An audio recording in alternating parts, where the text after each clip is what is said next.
What's going on, everybody? Welcome back to another episode of 54 Yards, the morning after. Tad bit late on this one. We do apologize, but nonetheless, we are here to give you some stuff that we saw this weekend. Cam, I'll let you go first because y'all are on the road, tough environment. They whooped y'all's ass on the stat sheet in the first half, but they still trailed, and y'all caused some turnovers for that to happen. But big win for y'all in general. Kind of still puts you on the mix of everything. If y'all lost this game, that was kind of like I don't know if we're gonna make the playoffs, but now y'all still have everything in front of y'all. So Yeah, no, for sure. Yeah, one thing I want to say is that environment was awesome. It was just cool to play in an environment like that. Just from the light show to the crowd to everything like that, it was just awesome to see. And that's what we signed up for, coming into the SEC, was to play in environments like this and playing really big time football games. And, that game was super long. It was 4 hours. It felt like a playoff game. I mean, it really was in a sense, not only from the crowd and environment, but from us playing and how they played. And man, it was a tough start. They put up a lot of stats offensively, but when you really look at the box score, it was just all through the air. I mean, we completely shut down the run. They only ran for 63 yards as a team, which is kind of what I said. If you get, you stop their run game, you kind of stop their offense. They hit a couple explosive plays. But outside of that, I knew they were going to get there. It's a very explosive offense. But, we made some, very, very timely turnovers. Started it off, obviously, with a strip sack from Owen Heineke. I mean, he got a SEC Defensive Player of the Week this week, well deserved. He's not even a starter. Has a cool story. Played lacrosse at Ohio State. Was from Oklahoma. Decided he wanted to play football and walked onto the team. And not only is he balling out in the SEC, but I mean, he's been kind of doing this all year. He's been flashing a lot. He's been making plays, and the dude was flying all over the field, making plays. And really, they didn't move the ball, but I thought for the most part, we were just way more physical than them. I was watching the game, I was into the game. I kept calling them soft. The line of scrimmage, we were kind of rearranging that every play. Offensive line started to get a lot of movement in the second half. And even when they were catching passes, I mean, we were making them feel it. Peyton Bowen had a nice hit separating the guy from the football. Kip Lewis had a couple of nice hits separating the guy from the football. And as much as, crap as I give RSJ, I mean, he had a good pick in that game. Peyton Bowen got his first career interception, which is kind of wild because, I mean, he's always in position. He's dropped a couple of picks. He should have had 2 against Auburn. So we played well. I thought Cortland played really well. I mean, he had Chris Brazel under 100 yards. The dude was getting like 100 a game. This is a true freshman on him. Yeah, he got a PI call, a couple of those, but I thought the first one was a horrible call. The ball was uncatchable. The tight end initiated contact. I mean, yeah, I feel like in college, there's no such thing as like an uncatchable football. I feel like for the most part, they will just always call PI. I'm just like, bro, he just threw it out of bounds and they got a call, and that's kind of what would piss me off because we got them behind the chains early and then they end up scoring on that drive, right? But don't really do too much on offense. I did get hyped because, the way the game was, telecasted, they showed material kind of getting everyone hype and everyone lined up. And you could tell he got his swagger back in this game, the mojo. I know he didn't play that well in the first half. He kept jumping and throwing and stuff. And obviously his mechanics still are issue at times. Gets happy feet, kind of will think he has pressure, really doesn't have it, and will kind of pull the ball down and stuff like that. But I thought he settled into the game in the second half. He started playing like himself. I mean, he was running, he was scrambling, he was making, good decisions with the football for the most part. The pick at the end of the game with the RPO, I mean, just hand the ball off. Like, you don't need to throw there. But I mean, he had a couple good throws, ripped one to Sasania on a post shot or a hole shot. I thought Isaiah played really well. He had a quiet 86 yards, but was really effective. And then, the offensive line, man, Eddie Pierre-Louis, a redshirt freshman, getting his first start at guard. I think he should have been playing, for a long time. A lot of people talk about his technique, but he's just a guy that's just kind of crazy, a guy that's going to be kind of an enforcer on offensive line. And, technique is important, but sometimes you just need somebody that's just going to hit people and like punish people. And that's an enforcer who wants to do that. And I thought he was a good addition to the lineup. And then you obviously had Foje and Fasusi, two of the most decorated recruits of last cycle, both of them starting at tackle, one of the most important positions in football. And man, they held their own and they looked really good doing it. And yeah, man, I thought John played well. I thought the play calling was pretty good for the most part. And I like that, we stuck with one running back. Xavier was kind of the hot hand, got him going.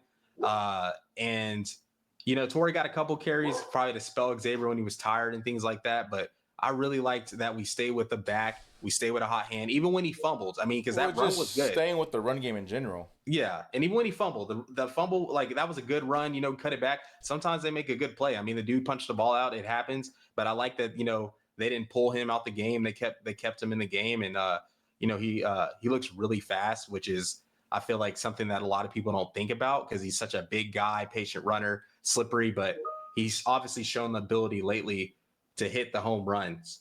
And he looked good, man. And, got to obviously go over to special teams. Tate Sandell, he's been kind of automatic all year. He missed his first field goal of the year, but since then, I think he's like 17 of 18 on the season. I think, right now he's the clear front runner for the Groza Award because the dude has range. I mean, he's made a bunch of 50-yarders this year, but just going on the road, man, and not only making one 50-yard field goal on the road in that environment, but making three, two from 55, and you make another one from like 41. That's such a weapon in the SEC because that's literally 12 points, and if you're having a hard time scoring, but you feel confident when you cross the 50, cross the 40, you got a guy that can kick it and make those. I mean, you felt it last year when you were in the playoffs and you guys were leaving points on the board, right? So, man, he balled out. Super proud of him. And it was just a massive win for Brent, like it was a game that he needed to have. It was a prove it game, go on the road and like playing against a good team and playing the way they did. I mean, I thought the team just played really good. And R. Mason Thomas, I mean, that was probably the best play I've seen in a long time in Oklahoma. I mean, he literally willed his way to a touchdown.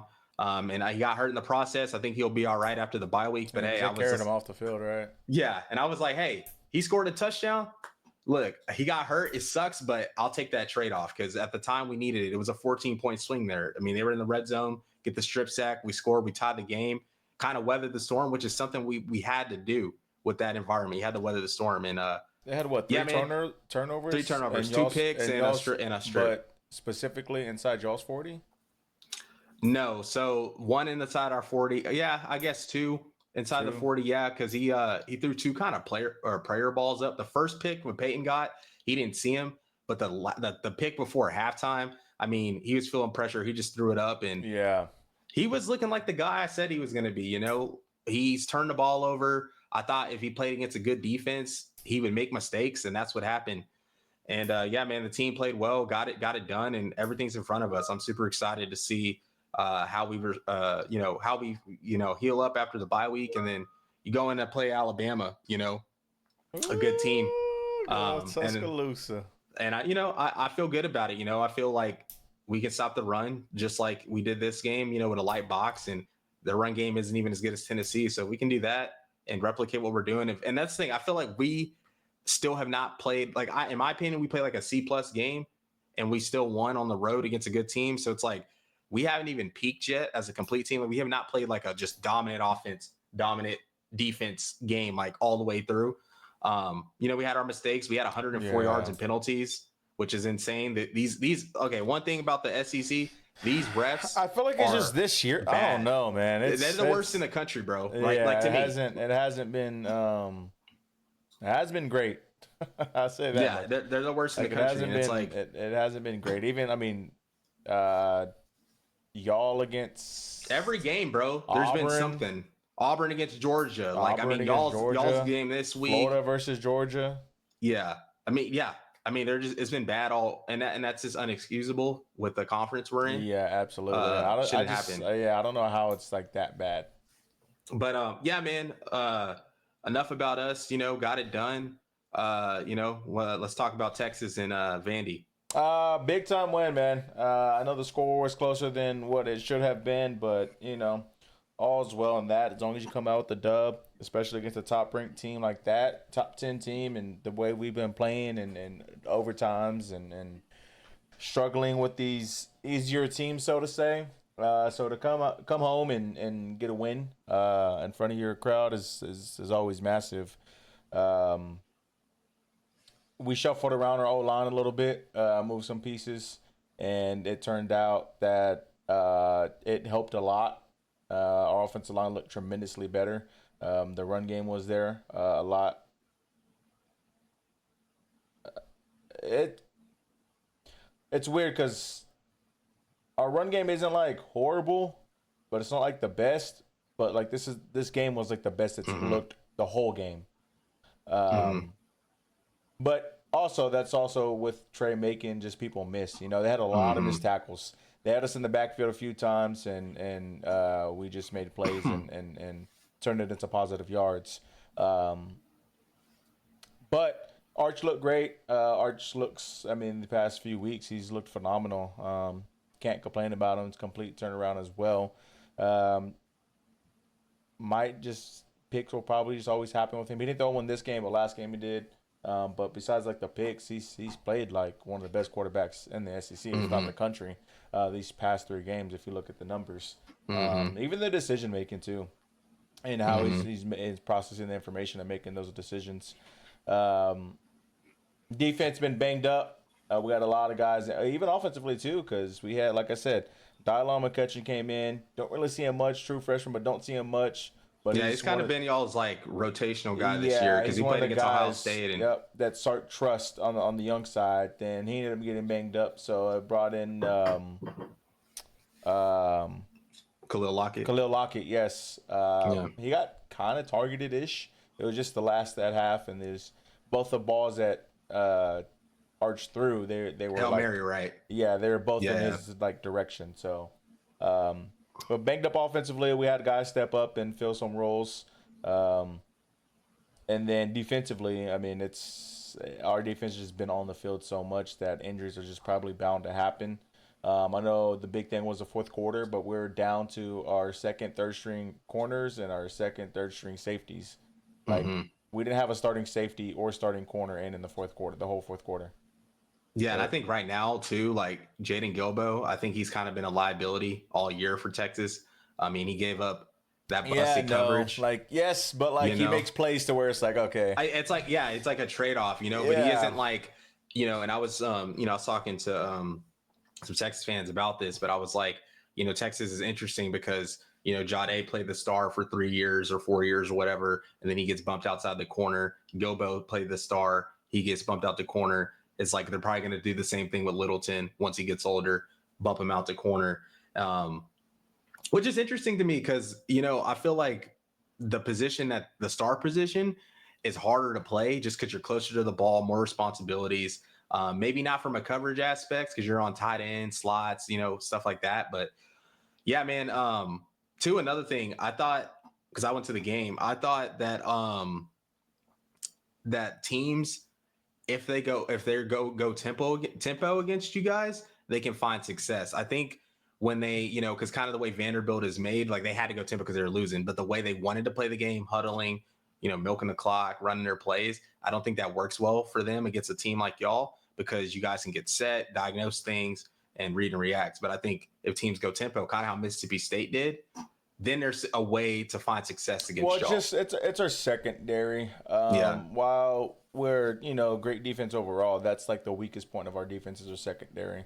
You can if you that's where our main hole is. So if you find success, um, throwing the ball, it's gonna be a good ball game. But that's saying your quarterback doesn't get sacked or hurry up and throw the ball away because he's getting Mm-hmm. pressured. Mm-hmm. I mean, we sacked Diego Pavia 7 times, and that's the most he's been Mm-hmm. sacked ever Mm-hmm. in any division or any score that he played against. So Mm-hmm. that just kind of goes to show you where, I mean, even against y'all, we had a lot of pressure against y'all. That probably was another reason Masiro like made bad throws just because Mm-hmm. someone was always in his face. Mm-hmm. Um, and our defensive line and linebackers are swarming to the ball type of defense. Mm-hmm. Uh, Once someone's there, like someone's already trailing. Like there's no, you can't cut back upfield, you can't go anywhere. Mm-hmm. So that's the hole that we have. But again, if you can get to that point, that's where you will be able to beat us. For that last drive and whatnot, or that like quick score. The one to Eli is just Yeah, he busted had a good game. coverage. Busted coverage. Mm-hmm. Obviously, result would have been different if someone was there. Um, And then, a missed assignment on the other touchdown right in the middle of the field. That hurt. And then the last one was just they were tired. Really, is kind of what it looked like to me. Like everybody was just tired. Like Colin Simmons, like our best pass rusher wasn't on the field. Yeah. You know, I think they were just tired and obviously No, I when agree. you have that kind of tempo on offense and that kind of what's the word I'm looking for? Rhythm. I mean, they got in a Rhythm, rhythm. yeah. Yeah. I mean, You're going to score some points. yeah. But all in all, I think we played great. I didn't Yeah, for recognize sure. this. I didn't recognize this team at all, especially from an offensive standpoint. I was like, Yeah. who is this? Where has this been all season long? I think we could continue to play like that. I truly do believe that we can win the next 3 games. No, for sure. And I think, I think Sark had a good game plan.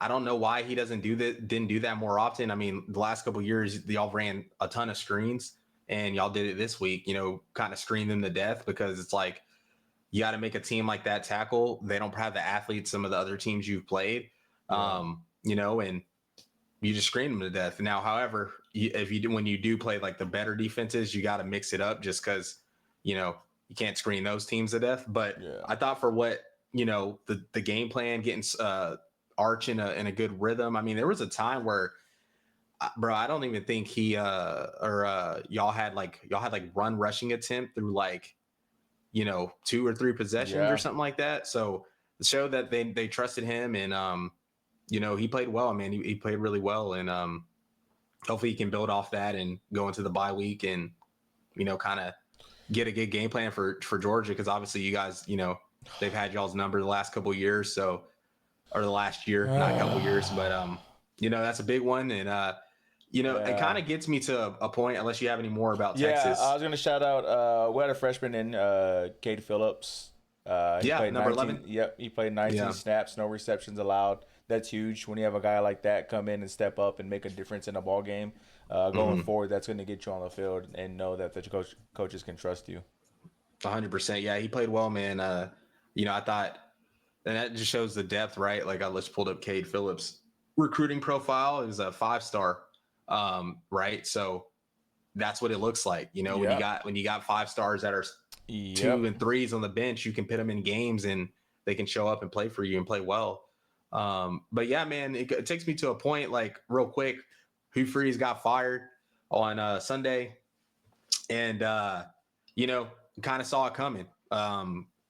It sucks for Jackson Arnold because I mean, let's be frank. He put Brent Venables technically on the hot seat, and then Hugh Freeze was already on the hot seat. Hugh Freeze brings him in. Yeah, but the thing is they shot themselves in the foot because they spent less money on a quarterback. Now they have to pay more money because they had to hire a whole new everything. So if you just spent more money up front, you wouldn't be in this position. That's true. I agree. And it's like you bring in Deuce Knight and stuff. And now with firing a coach like that, these kids, I mean, Auburn is a talented roster, very talented roster. So if they don't get the right coach, and right now the market is crazy. Like Auburn is probably the, 3rd best job right now in the SEC of openings, right? You got LSU, Florida, then probably Auburn, Arkansas, right? So it's tough. And it just kind of shows like the delusion in the SEC and the expectations is kind of wild. Cause obviously I understand why he got fired, but I saw some reports today. I sent you, or not today, like on Saturday or Sunday or whatever, I sent you a tweet. They were talking about firing Josh Heupel. And I'm like, bro, y'all just went to the playoffs. Y'all had been ranked number 1. Y'all are having a good season still. Like, yeah, it sucks that, you've lost 3 games already, but this was always going to be a rebuild year for them. They lost a lot on defense. The fact they picked Joey Aguilar off the street and still are still a fringe playoff team is pretty incredible in my opinion. And I just don't think you need to make crazy decisions like that, because unless Josh is trying to leave, because that's the Tennessee has to understand what they've been. Like the last 25 years, they have not been good at all. And they've been good with He's Heupel. made So him it's like, relevant. yeah. So it's like, you can't just, and that's just the nature of the SEC. I mean, even right now, Texas is still possible. They could easily go 8-4 this year. And, everybody would be like, that's a disappointment. That's a down year, but that's just kind of the nature of the sport now.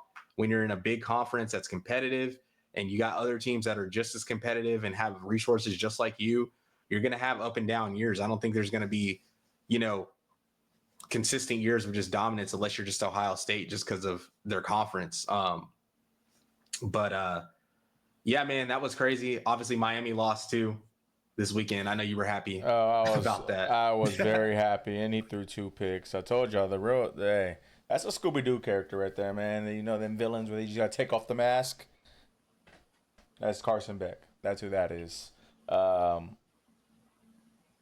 It was a great game, to be honest with you. It was very defensive battle, kind of ish. It was, I think, 10-13 or 17-10 or 13-12, something like that. It was very close to going into half. And hey, I was hoping that SMU, won the game, just because I was hate watching, but. I think I would have ultimately picked them just because, one, they're at home. 2, they're coming off a loss against Wake Forest. That's not a team that should be losing to Wake Forest. So obviously they want to show the type of team that they still can be, and they're home. They play the number 10 team in the country, and they win the game. So huge. It's not a huge step in the right direction just because they've been doing it, but and they made the playoffs last year. But it kind of shows that you still can hang with, the top dogs if you're a Miami believer and believe that they're a top team, which I never did, but that's besides the point. So it's a great win for them. Great win for Rhett. That was their first top 10 win at home since the 80s or something. Like before Eric Dickerson was there and all that. So, and you got to think about it too. When they got the death penalty, the resurgence of SMU was nuts because they became like a group of 5 team, CUSA, American, so the fact that they're in a big boy conference now and actually with NIL, it's the perfect opportunity for them to become relevant again. You got a hungry fan base, hungry donors, a lot of resources. It's in Dallas. That's probably one of the best destinations in the ACC, from not only a ability to play football, but just a place to live. So it's exciting. And I mean, I'm looking at the ACC standings. That loss, pits Miami at 2-2, but then you got 1, 2, 3, 4, 5, 6 teams with 1 loss or no losses, right? That's Virginia, Georgia Tech, who just lost as well. Pitt, Louisville, SMU, and Duke. So you got all these teams in the mix, and yeah, you might have a lot of teams with only 1 loss, but when you look at the overall record, a lot of those teams already have, outside of Virginia and Georgia Tech, already have 2 losses, 1 loss, Louisville. So that begs to differ. The ACC, I feel like there's going to be some more attrition, and I think teams are going to lose. And I think when you don't have the brand school like a Miami, Florida State, Clemson, who are all kind of not, Miami's still good, but Clemson and Florida State specifically having a down year, I think it makes the conference. Oh, Clemson and Florida State? Yeah, I think so. Yeah, it makes the conference prestige a lot less. I mean, let's just call it what it is. And I think Miami losing again, I think it's going to make it to where whoever wins the ACC is going to be in my opinion, will probably be the only playoff team. And I think that's good for us SEC folk because, I tell Carlos the scenario. I was like, there's a good chance, if the committee actually, I think, looks at it objectively, that there could be 6 SEC teams, 3 Big Ten. Absolutely, it should be one Big 12, one the ACC whole group bracket of 5. should be SEC. Yeah, I mean, we probably sound like SEC homers. I mean, we are, but you look at top to bottom the Big Ten. Ohio State's played what? How many ranked teams? 1. Texas. Penn Illinois was ranked. I think Illinois was ranked when they played Illinois. Was Washington? No. No. They're ranked now, but they weren't at the time. But You like, know, you got Iowa staying in there. You know, they're kind of doing some stuff. Michigan, they obviously got to play them. USC yeah. is in there, but like USC already has But it's 2 like losses. all their schedules though. It's like all the good teams. I feel like don't like play that many ranked teams. Versus us, it's like a week in and week out basis. Yeah, yeah, for sure. And I think, you know, there's a very good chance with the way the schedule is looking like if say, for example, say y'all lose to Georgia, but then y'all beat A&M, you know, y'all would still have better resumes than a lot of teams, you know, with, you know, if we continue to win and obviously you beat Vandy, you know, so you did that, say we beat Alabama, went out or even split, right? We would still have a good resume. And then you have other teams. So like there's a hypothetical chance to where let's just say Ohio State's the 1 seed, A&M's the 2 seed if they win the SEC, Indiana's the 3 seed, they lose the Big Ten championship, and then whoever makes it to the SEC championship, they're probably the 4th seed. Then you know maybe Texas, whoever. Then you got Ole Miss with 1 loss, Oregon with 1 loss, probably Tech at 7, maybe a 2-loss OU, a 2-loss Bama, 2-loss Georgia, 11 or 1-loss ACC champ, whoever that is, and then you have the group of 5 team. That's very possible with how the schedule's looking like and also how the rest of college football is looking. And really the real caveat is we just need Notre Dame to lose. They should have lost this week to Boston College. I mean, the game was close. Boston College was literally moving the ball and then they get stripped, scoop and score. They end up losing by 15. And I'm just like, bro, can someone get Notre Dame out of here? Because they're ranked high because they have 2 quality losses, which one of the team that they lost to just lost again. They're not looking as good. Obviously, the A&M loss isn't as bad, but it's like their only good win is USC.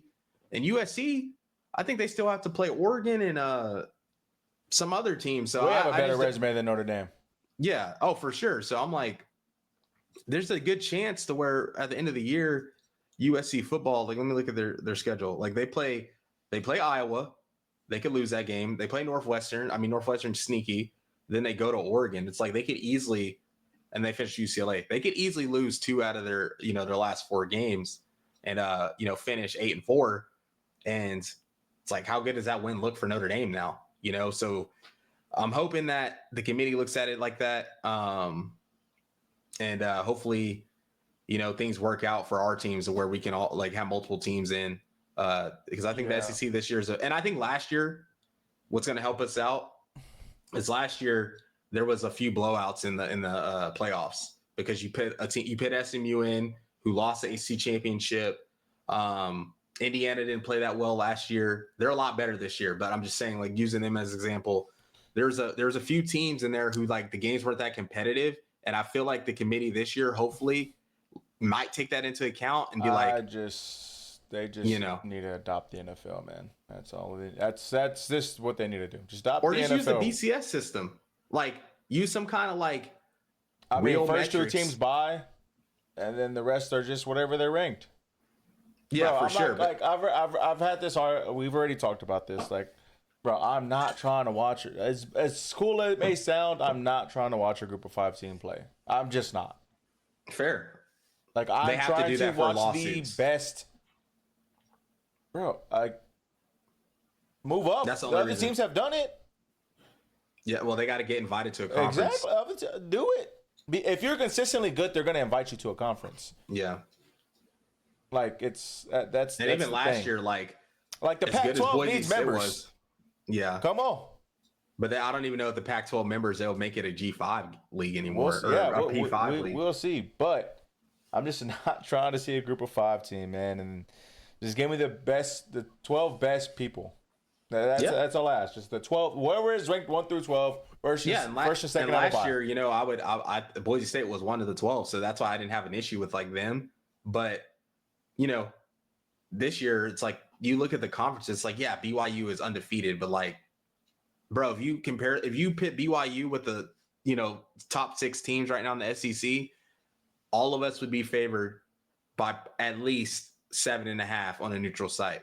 Yep. So I look at it like that and I'm like, if you're looking at, if that's like what people are using to like rank teams and stuff, you got to like be realistic with yourself. And the Big 12 right now doesn't deserve to unless No. BYU and Tech play again. The And only then conference that deserves two is the SEC and Big Ten, and that's really it.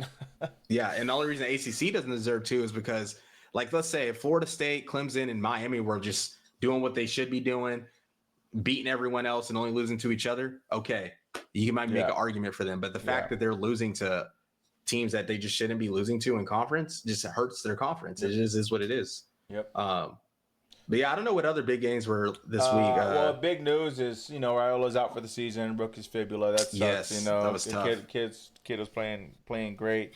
They probably win that game if he doesn't get hurt. That's probably why USC won. But they got to win on the road. It's just big win for USC. Just kind of get that mental block out the way for them because they're just notorious for losing these kind of games. Other thing, Georgia Tech went on to NC State. NC State ended up winning that game. The boys over here picked NC State to cover. So we got that one. It's a tough loss for them, it's their first loss of the season, and hey, I think it's gonna set a fire under their ass.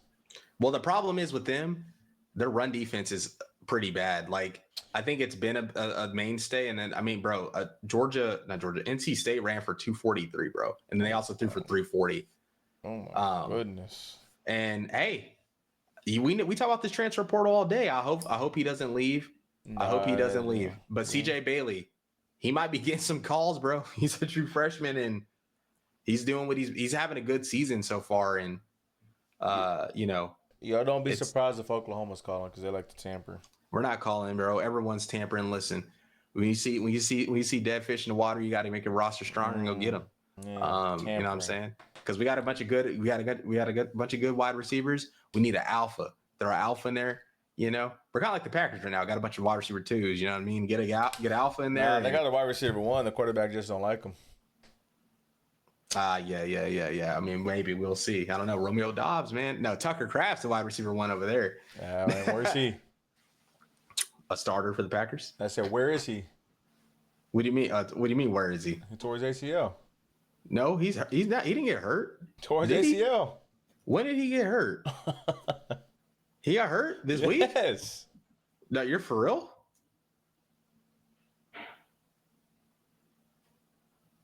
Wow. That's crazy.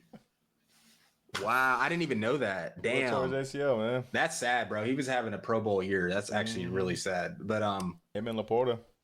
Yeah, there's crazy injuries in the league this weekend, man. Nuts. I mean, nuts. But yeah, outside of that, Utah blew Cincinnati out the water. Georgia handled business. Controversial game, but handled business. They found a way to win, as always. Kirby worships the devil. Tech went and handled. Good coach right there. Tech handled business against K-State. College game day theirs this weekend. First time in 17 years. Another last time they were there. Who they were playing. Tech looked real good this weekend, man. Their defense looked like how we thought it would look, and they made some plays on offense. And like I said, I know they lost that game to Arizona State, but they still, from a roster standpoint, they should. Hopefully, they take care of business this week and get BYU up out of there. And Indiana just took they the voice of the shed. Against Maryland. So the tough part too, Ohio like State, Utah, Penn State, same thing. I mean, yeah, it is what it is, man. Yeah, the tough part too is Utah. Like right now, I'm looking at the standings. They're 4-2 in conference, and it just sucks because they lost to BYU and Tech. But it's like I feel like they're playing their best football now. It just sucks because you lost to Tech with the backup in. Yeah. At home. At home. Yeah. So. Yeah, man, the Big 12 is interesting. The rest of these conferences are interesting. We'll just kind of see how it plays out. But, I'm standing by it. Playoff show comes out tomorrow. So me and Carlos will be recapping that on the next episode. TV.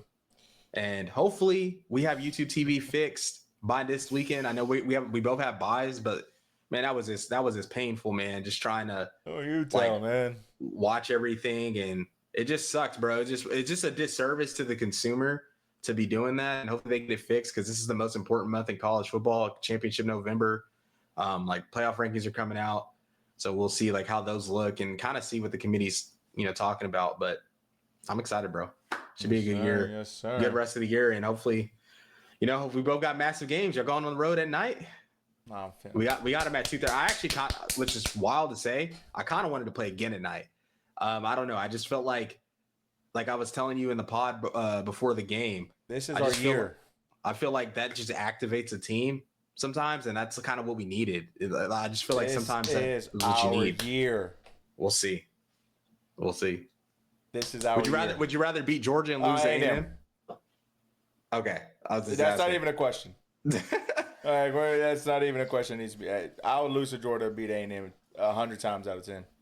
Yeah, because at least Georgia, it's Georgia. They kind of have our number. Whatever. It sucks, but whatever. But A&M, it's like. But bro, I don't know. The thing about A&M, I feel like they're going A&M at some point. You know, their schedule's too favorable this year. I think Missouri could get them this week, bro. I mean, that is only 5.5. But I just don't know. But the problem is, if Perbula was healthy, maybe. But that's what I'm saying. I don't know how that backup is looking. Yeah, we'll see. I kind of hope Missouri wins because we need them on our schedule. Actually, no, I don't need them undefeated and us play them. And if we beat them, it'll look great. Yeah, I'm sure y'all will be favored in that game, I think. Yeah. Depending on what happens the only game we're not week. favored in is Georgia. Yeah. So, hey. Never know. It should be a good game. It's decided. We'll see what this week looks like. I mean, we got some pretty good games. It sucks that LSU isn't ranked anymore, but we got some decent games this weekend. So hopefully it'll be a nice chill weekend. You don't got the stress. Yeah. But yeah. But all right, man. That'll do it for your boys over 54 yards. Little shorter episode due to some time constraints, but hopefully y'all enjoyed this one, man. We'll catch y'all guys next time. Welcome. Boomer.